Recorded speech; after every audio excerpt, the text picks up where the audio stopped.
So what is up, Pimsos and Buffalos, and welcome to part 1 of the 2-part Christmas Q&A that I'm going to be doing. Part 1 is today, of course, on Christmas Eve, and then hopefully tomorrow on Christmas Day, I will upload part 2. I realise that Christmas Day is a time for the family, so I realise that not everyone is going to be tuning into YouTube, but if you guys want to watch something entertaining tomorrow, then Q&A part 2 will be a good watch and a good listen for you guys as well. And let me know in the comments section if you want to see a vlog from me tomorrow as well. I realise that, you know, Christmas, it's a family time, but whenever I've got a spare moment, I can stand in front of the camera and do a bit of camera work for you guys if you want to see my Christmas Day. But anyways, let's get digging into these questions. Okay, so starting off now with question number 1. It was pretty much the same question sent in by 2 people. SackHD says, what/who made you want to start up YouTube? And Mr. Community Codclip says, who are your top 3 inspirations? So the guy that actually made me want to start making videos in the first place, of course it was myself, but one of the people I actually really looked towards to actually start making my videos was a real life friend of mine called That Domino Effect. Well, his name's Matt, but we started up making videos exactly at the same time. I think we got our PVRs on exactly the same day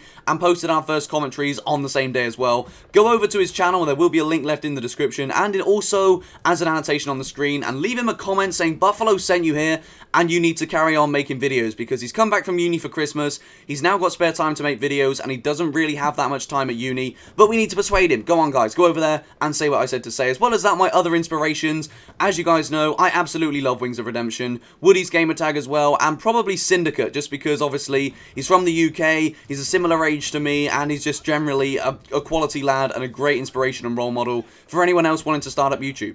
Okay, so question number 2, once again, was sent in by a variety of different people, and I'm just going to leave screenshots on the screen instead of reading out every question from every single person, but the general consensus is, how did you start gaining subscribers, and did you expect to grow this big in this amount of time? So how did I start gaining subs? The way I do it is, I upload every single day, and I try to never upload a video which I don't really think is good enough to my general standard that I set myself. And the way I keep doing that is, every now and again, I'll upload a Peter Griffin video because I know people like it. I'll upload my regular commentaries because that's what I want to be known for, and I just keep doing my thing. And how did I even expect to grow this big in this amount of time?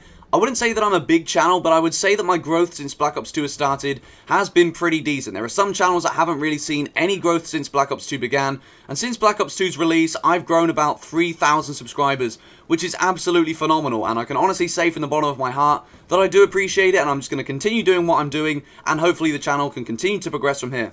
Okay, so once again, another cluster of questions surrounding a similar topic of Peter Griffin. How long did it take you to perfect the Peter and Stewie Griffin voice? Well, I'll tell you guys one thing right now. Seth MacFarlane does the perfect voice. I'm still working on mine. I realise it's a pretty decent impression perhaps, especially the Peter one. The Stewie one is not so great, but there is definitely still work that needs to be done. When did I discover that I could do it? Well, I was watching Season 4, and I just randomly started trying to imitate the voices, and it worked somehow. I don't understand how, but it just does.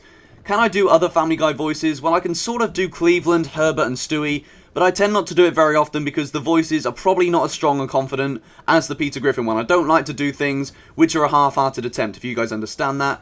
Have I covered that one? Yeah, I think I have. So the next question is from XX, Prodigy Guy XX. He says, if you become a big YouTube commentator, how would you react to the big ass YouTube drama? Well, like I said in my video the other day with my views on YouTube drama, I would try to stay away from it as much as I possibly can because I think it takes away from the fundamentals as to why I love watching and creating videos, and that is solely for entertainment purposes. But if someone was to start a drama with me, then I would probably tear them apart. If they had no legitimate and logical argument their way, I would throw it straight back at them because I hate if someone calls someone out when they don't actually have a reason, they're just doing it for the sake of it. I absolutely can't stand that, so that's probably the way I go about it. I'd stay away from it until they involve me, bitch. The ShadyCast345 says, will you ever get back on PTFO? Well, when I was on the PTFO roundtable, I can straightly say that was one of the funnest times I've had on YouTube. So fun to meet new commentators, a great bit of banter on the show, but unfortunately, it's not me that makes the decision as to whether or not I'll be on it again. So if you want to see me on the PTFO roundtable or just on PTFO again, then let Jimmy Chaos Silencer, let the guys at PTFO know,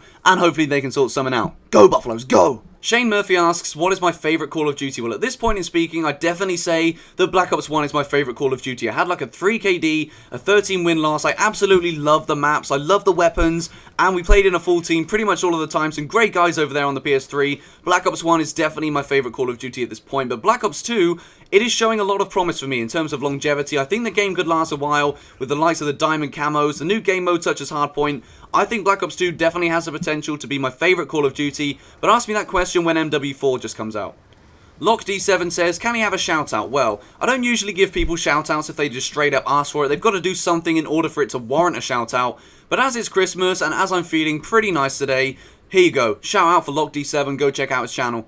It's Predator HD asks, what is my favourite pet? Well, I used to have a lot of cats when I was younger, so I'd definitely say that cats are probably my favourite pet to have in the household, but I absolutely love dog walking. And I know that's a really weird thing to say, because when people have dogs, it usually is for some people an absolute effort to walk the dog. But I would walk any dog, any distance, any day of the week. I love walking dogs, so definitely cats or dogs. Well, I knew there was going to be some sort of question like this. Mr. HB5220 says, please answer this. Are you a duck? And if you were a duck, would you still make YouTube videos? No, I'm not a duck. And if I was, then no, I wouldn't make videos, because after a while, people would get very bored of hearing me do this every video. Quack, quack, quack, quack, quack, quack, quack, quack, quack. Okay, so to finish off part 1 of this Q&A, I'm going to answer a big group of questions sent to me from Eldez UK. The first of which is, would you marry me? Well, unfortunately, dude, I do have a girlfriend, but we can be partners in crime. How does that sound? What do you enjoy most about YouTube? It's definitely got to be the interaction with you guys, reading and responding to as many of your comments as I possibly can. There is no better feeling than receiving a nice comment. No matter how big of a YouTuber you are, when you receive a really nice comment, it does put a smile on your face. You should do a meetup. Well, unfortunately, with my subscriber base scattered across the UK, Canada, US, and the rest of Europe, I can't really say doing a meetup would be a good thing, because I would be stood there wherever I decide to meet up, on my own, looking like an awkward fuck. If ever I was to get, I don't know, 50k, 100k, 200k subs, then I would definitely do a meetup, because the chances are, I wouldn't just be stood there looking around, waiting for people to find me.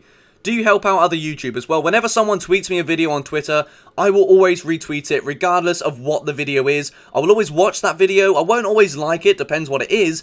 But, you know, I try to do my bit wherever I can. And when I hit 6,000 subscribers, I'm going to be doing a video once every week, which can hopefully help someone out a little bit smaller than me. Are you sexy? Dude, have you not watched my vlogs? I'm just kidding. I'm not arrogant. No. Make your own mind up. And do you like fish and chips? Well, if I was to go to the chip shop, I'd try to order myself a battered sausage instead of fish, because the battered sausage from the chip shop tastes like heaven. But yeah, fish and chips is not too bad. I love you, man. This is the mental kid. Love heart. Okay, you're pretty mad. But anyway, guys, that's part 1 of the Q&A over. Be sure to tune in tomorrow for part 2. Peace!